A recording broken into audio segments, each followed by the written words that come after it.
কামরাঙ্গা গাছ। এই দেখো আমার দাদা ভাই কামরাঙ্গা পারবে, আমার সোনামা কামরাঙ্গা পারবে। আসো নে, এটা আমাদের কামরাঙ্গা গাছ। আমার দাদা ভাই আর আমার সোনামা নাও না ছিল আস্তে করে আস্তে করে এভাবে আস্তে করে। হ্যাঁ পারতে হয় করে ঘিরে কি দেখে দেখাই। এই যে এই যে মামন নদীটা এই একটা ছিড়বা কিন্তু দুম করে না, দাঁড়াও আমি দেখাই। এটা আমাদের কামরাঙ্গা গাছ। বলা দিক ঘুরো মার দিকে, এদিক ঘুরো আবার নাও। এ নাও কামরাঙ্গা হাত দাও ওইদিকে, এদিক ঘুরো, ওইদিকে এসে ঘুরো, ওইদিকে এদিকে ঘোর, এদিকে ঘোর। হ্যাঁ এবার ওই হাতের কামরাঙ্গাটা নেই। হ্যাঁ মুখে না, এই যে এটা ধর।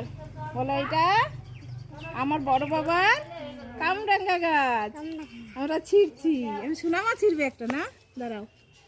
ওই যে এটা ছিঁড়বা, নাপ দেও। এটা আমার সোনামা কামরাঙ্গা ছিঁড়ছে, দেখো তোমরা। হ্যাঁ ছিঁড়ে নিল।